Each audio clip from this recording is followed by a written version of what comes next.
Hey everyone and welcome to Console Crew. This week we're going to be talking about the abundance of free games that are currently on offer. So that means we'll be talking about Xbox Game Pass, PlayStation's 10 free games they're giving to everyone, and then we'll be talking about Nintendo. Joining me as usual, I've got Xbox expert Jordan Ramey. Yo. And PlayStation Pro Timo Hussein. I love free shit. I love bits. If it's free, then it's for me. Alright, let's get into it. What's this? Just in? Even more free games from Xbox? Just in. Who's Justin? Over to you, Justin. Justin. No, I couldn't think of a more subtle way of doing that because this week has just been completely dominated by Xbox Game Pass. Just like when you thought they didn't have more to give, they chuck out other stuff like FPS boost, they chuck out Bethesda stuff, they chuck out improvements, they chuck out suspending stuff. Jordan, it's been a huge week. I don't even know where you want to start with Xbox Game Pass. I don't know either, because as you said, all this free stuff, and then they are like, oh, and by the way, Undertale is on its way, and Outriders is going to come to Game Pass too, and it's like, there's, 20 plus games coming to Game Pass for free, over the course of the next 4 or 5 weeks. It's discoverability for a lot of those smaller games on Game Pass, I think, is really going to improve just with Xbox pushing the service as hard as it is, because right now Xbox doesn't have anything really huge in the pipeline other than Halo Infinite that we know of. So just being like, oh, by the way, here's improvements to Prey, here's improvements to Dishonored Definitive Edition. By the way, do you want to check out all these other smaller games that we also have on Game Pass that maybe you haven't heard of, but you're just looking to possibly try, introducing you to a whole genre that you've never even maybe considered before? It's mind-boggling what Xbox is managing to get away with Game Pass Ultimate. As you know, I like to make edits incredibly more complicated for Max and Evan. Oh, here we go again.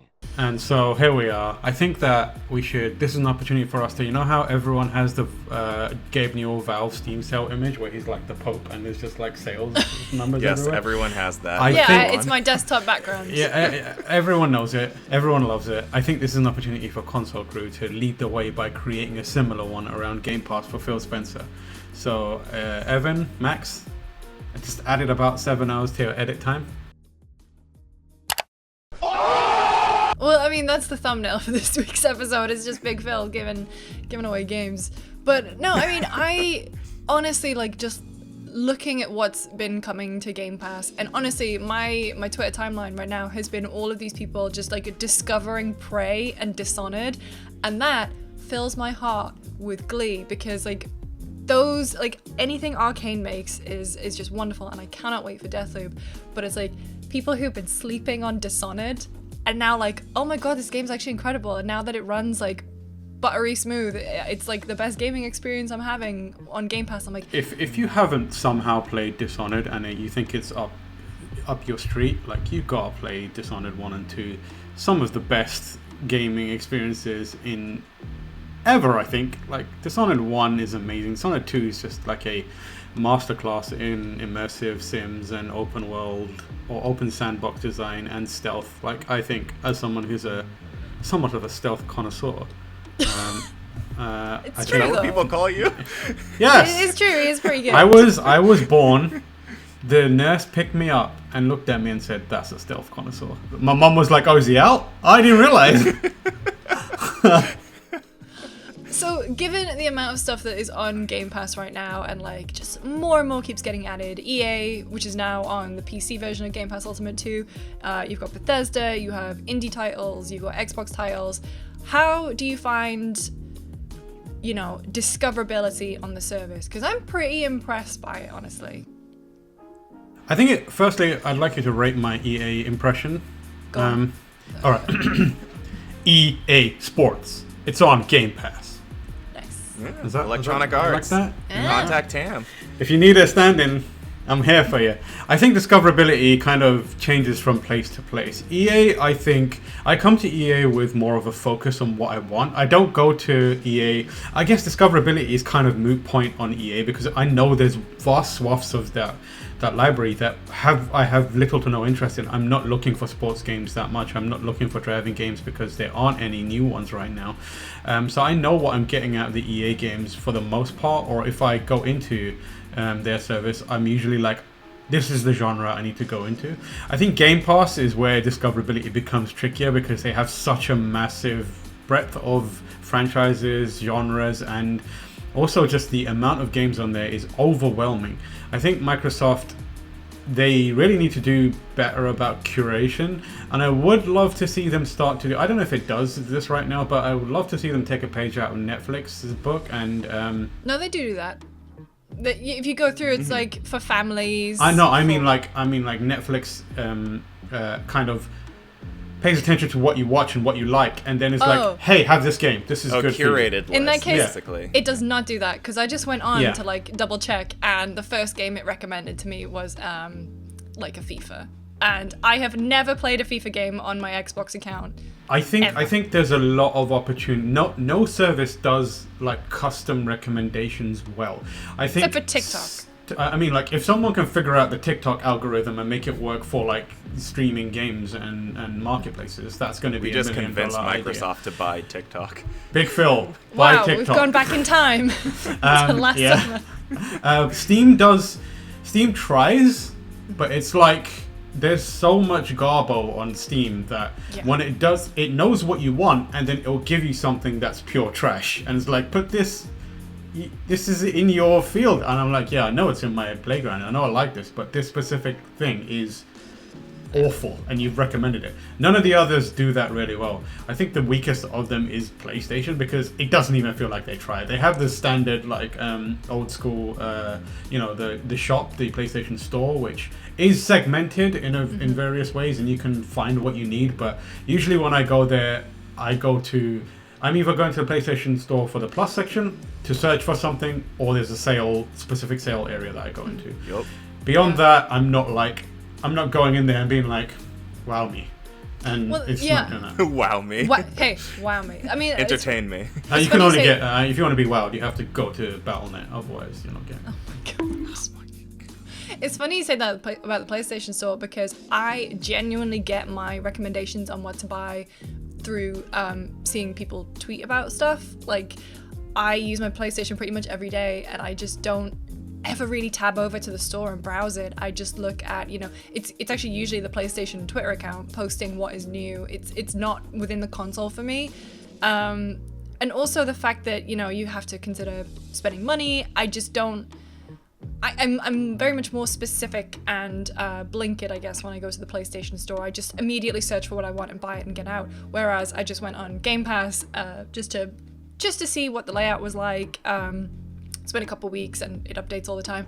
And I went in and I immediately downloaded like 3 games. I got Carto, I got Dishonored again, I got that FIFA, the EA, right? No, I got the and I got Void Bastards, and I was like, this is just so easy. It's just all there for me.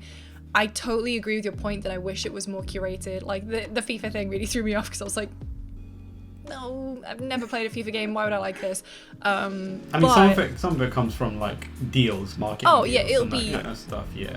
Please buy our FUT packs.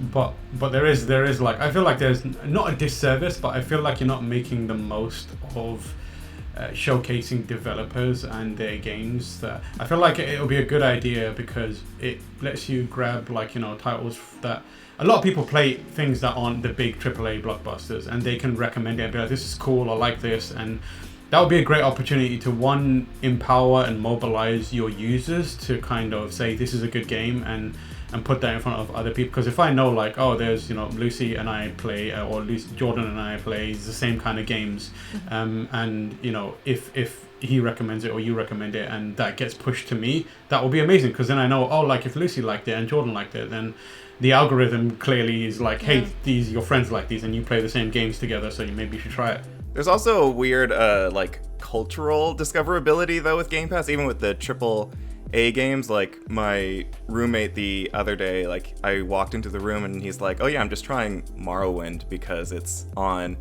Game Pass. And after like an hour, he just came into my room. He's like, yeah, this game controls like ass. And I'm like, you have to remember, like, It was Xbox the was time. leading Western RPGs being ported from like a PC only club into like, let's put these on consoles too. So like the original Mass Effect, Morrowind, yeah. like they're not great on Xbox control scheme wise, and he got to like discover this aspect of RPG culture that he just had never seen before. And I wasn't going to convince him to go back and buy Morrowind in the year 2021.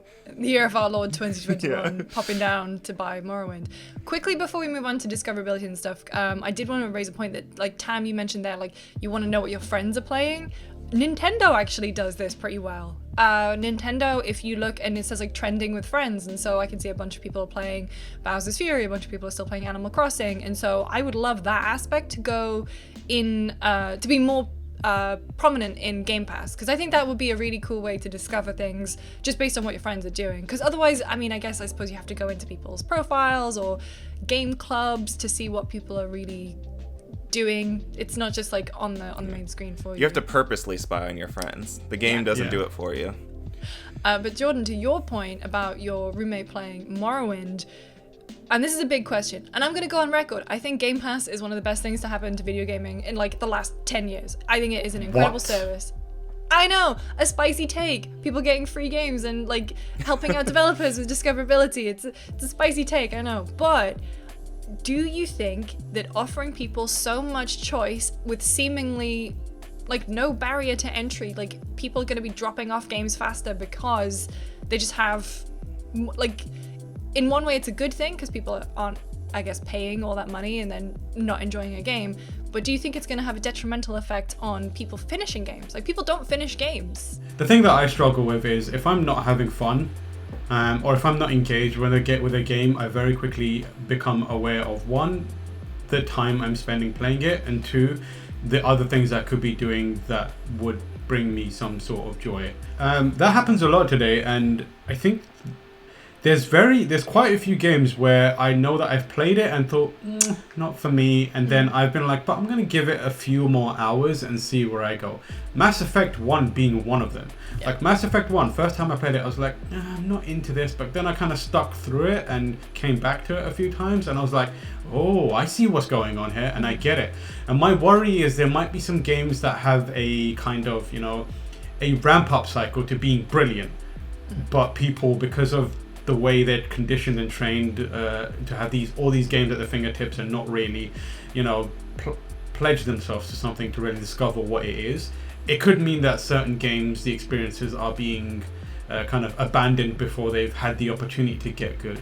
And I wonder what impact that could have on on the creative side and development side when you have these things where YouTube videos, for example, like before, in the early days, people were just chill. They'll be like, hey, how's it going? Now it's like, you've got 10 seconds to give this person 7 reasons why they need to stay around. And if you don't, they will not only stop watching, they will unsubscribe, downvote you, leave a shitty comment, and then the algorithm will punch your channel into oblivion. And it's just like, so now we have people who roll up and at the start of a video and be like doing backflips, saying, hey everyone, I'm going to tell you about backflips. And I don't want that to happen to games, I don't want my games to be teaching me how to do backflips in 10 seconds. So I don't know what's going on anymore. I'm just backflips and video games, I like it. So we talked about Game Pass there. PlayStation is now kind of upping their free game offerings. We've got Play at Home 2021. We already had Ratchet & Clank 2016, but now we've got like a bunch of games like Abzu, Enter the Gungeon, Res Infinite, Subnautica, The Witness, which I still can't play because it makes me motion sick, but Astrobot, Rescue Mission, Moss, so even like a couple of VR games in there, Thumper, Paper Beast, Funimation, so you get that anime, and then in April you're gonna get Horizon Zero Dawn, which is like, it's really, really cool, but and I love the fact that PlayStation are doing it, but just like, do you think this is indicative that they are thinking about doing some kind of Game Pass model? I would say it's one of those things, does PlayStation even need something like Game Pass? Like, admittedly, it seems like the market of games is kind of almost steering towards the subscription model. Like, it's basically following what TVs and movies did, where they're like, oh, Netflix is just like dominating anything that something like Blockbuster can do. So let's all make streaming services. Excuse me. Streaming services like Netflix. Rest in peace, Blockbuster. Jordan's getting emotional. I feel you. I miss Blockbuster. I miss it. I miss it so much. But it's one of those things that PlayStation has, like, this unique, like, I wouldn't even say opportunity, but it's just this thing that whenever they have a big first-party game come out, like God of War or Horizon Zero Dawn or Spider-Man, it just causes everyone who owns a PlayStation to suddenly turn on their PlayStation again if they haven't been using it for the past few weeks or months or something like that. So they don't necessarily need someone to regularly check in on their store. They just know it's like, oh, when we launch God of War or Ragnarok or whatever it's going to be called, a bunch of people are going to turn on their PS4s, PS5s, and if we can get like at least 30% of them to be like, oh, I wonder what's in the store, they're probably just going to go into the store and maybe buy something during that 20-hour experience or however long that God of War game ends up being. Microsoft doesn't have that. They're not like, oh, by the way, Halo Infinite's coming out, Gears of War is coming out. Yeah.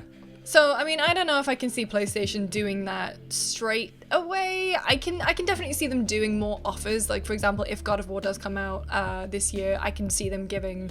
Wait, God of War's already free. Are there similar situations? Like, if they have like a PS5 version of one of their franchises or a PS5 game coming out, I can totally see them giving away like the game that came before on PS4 for free. I can see them doing that. Or I just wanted to slip this in there before we move on. But Disco Elysium, if you own it on PC, you are gonna get that PS4/5 version for free. And you get to hang out with Kuno. Kuno here. Kuno. One of the best games of 2019, possibly of all time. A GameSpot 10 out of 10. If you own it on PC. Of all time, wow. Big words. Yeah, look, I'm coming out with all the spicy takes. Spicy takes today. But yeah, it's like seriously, it's gonna be. I'm very excited to see it on PlayStation. I'm excited to play through that again and just listen to that music and just generally wallow in the malaise of that game. But it is free, so I just wanted to bring that up.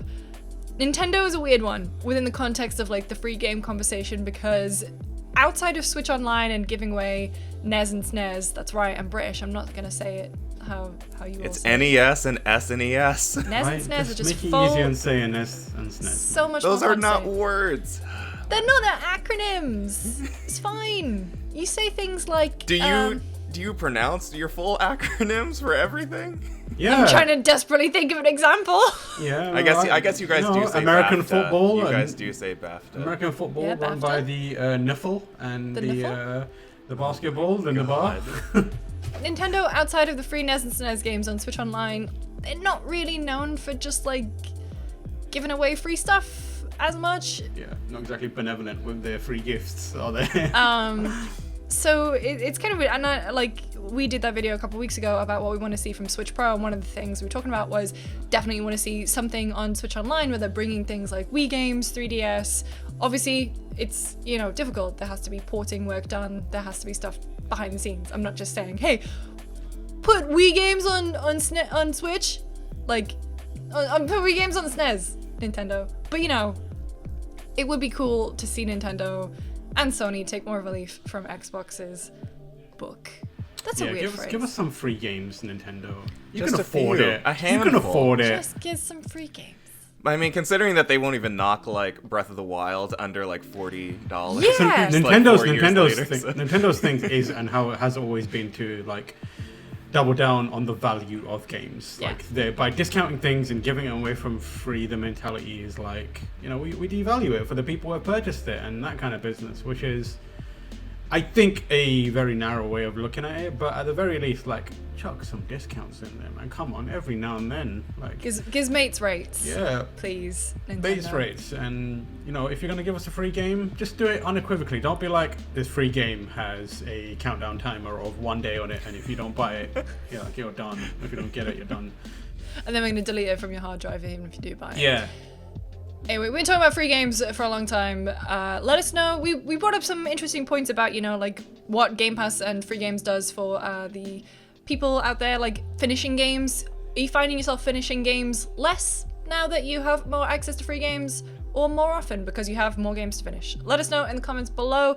We'll be back again next week. It's gonna be a big week because we've obviously got Monster Hunter Rise on Switch, so let us know if you're excited for that one. You can find me on Twitter at LucyJamesGames. Tam? I'm at MoreH. I just remember Jake did an Oblivion video. We were talking about Morrowind earlier. You should check Yeah. out that Oblivion video. That video is baller. It's great. Yeah, I it's loved really it. good. To celebrate the 15th anniversary of Oblivion. Jordan, what about you?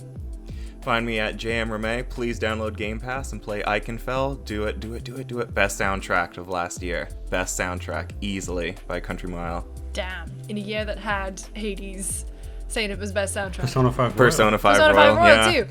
Damn. All right. Michael Haim doesn't listen to this. He's not coming for Taylor me. Swift's new album came out, you know? It's a soundtrack to our lives. Yeah. Yeah, is it? I Is don't it know. though? I don't listen to Taylor Swift, so I just made that up.